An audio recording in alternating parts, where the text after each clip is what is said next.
what are you saying to yourself? What messages are you giving yourself? And oftentimes we're telling ourselves things about ourselves that are often negative or often critical, and we're not aware that we're saying these things over and over to ourselves.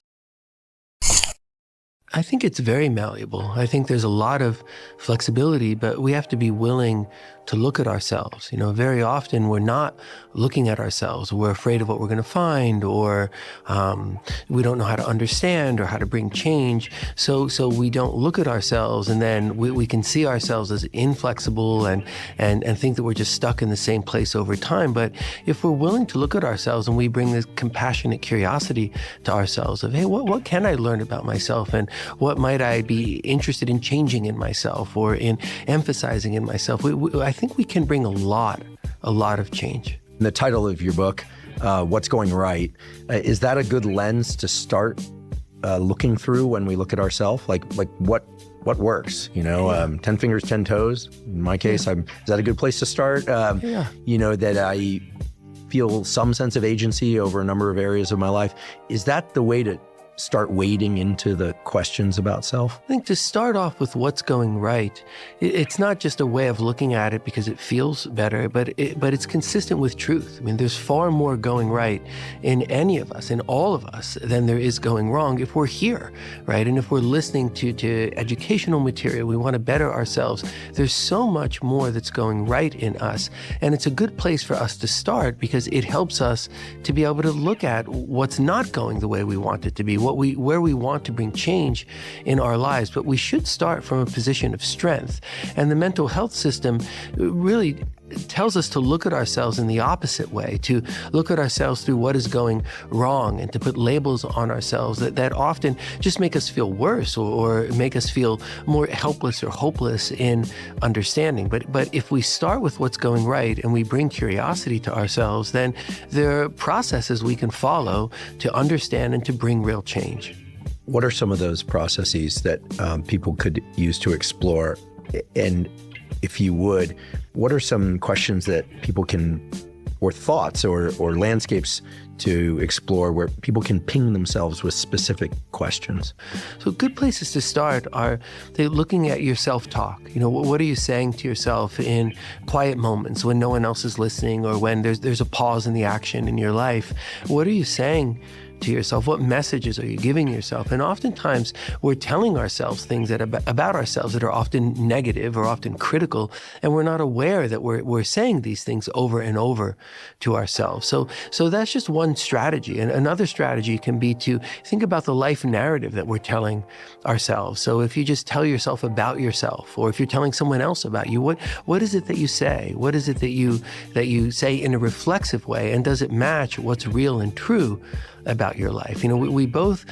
All people have these two foundational pillars. And in the first part of the series that we did in 2023, we really sort of hashed this out. And it was the first time I really put together, hey, there's a structure of self, and we all share this. And I'd been thinking along these lines, but our talk helped me to pull together, hey, there's something that applies to all of us. Just because we're human and we have a human brain and a human mind, there is a structure of self and a function of self. And these foundational pillars are where we can look to understand ourselves better and to bring better health.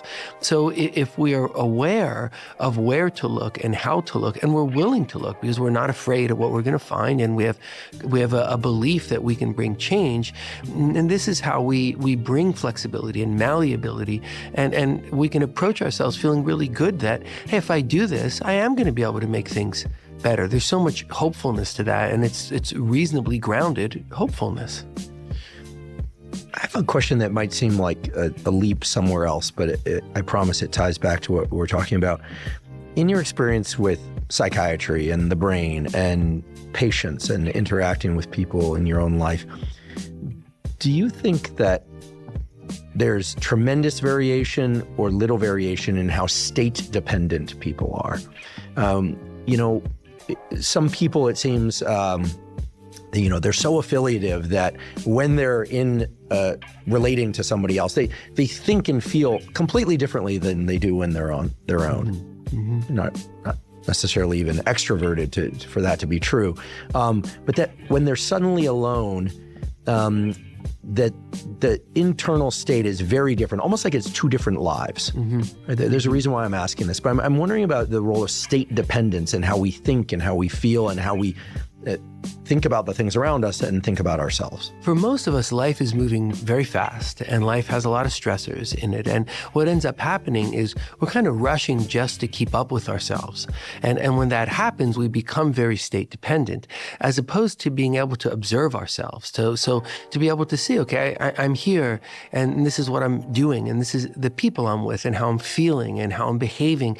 To be able to observe ourselves is how we knit together one self across situations. So we can be aware I'm different in one situation than another, right? So some of the behavior then and the sense of self is state dependent, but there's a whole self that's riding above all of it. It's observing us and knitting us together, what sometimes gets called an observing ego. And this is how we can both be state dependent, but also have a self that is true across all of those states.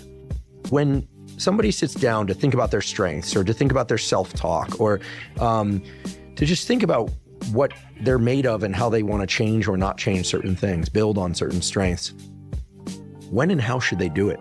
Yeah, I think all we need to bring is curiosity, right? That's all. And curiosity doesn't have to be overly serious or worried, right? It doesn't have to have a gravity to it. I mean, it can, but it can also be very lighthearted. You know, there's so many things that we're curious about, so many things we want to learn about, and this is great. It's great for our brains and it's great for our health to be curious and to want to learn.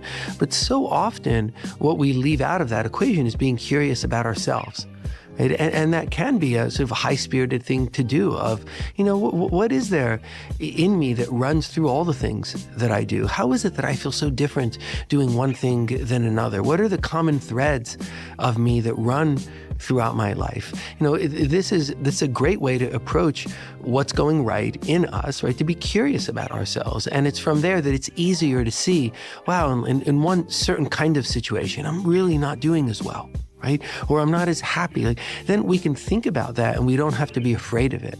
So bringing curiosity to ourselves, what runs through everything we do, and also how we're different in different situations can help lead us to all sorts of answers about what makes us happy and what doesn't. When are we presenting a true and honest self? When are we presenting a false self that even we know is false? So I think the only crucial ingredient is curiosity. And then we can approach with seriousness and gravity, or we can approach with lightheartedness. We can be alone, or we can be thinking with someone else. There's all sorts of good places that curiosity can take us.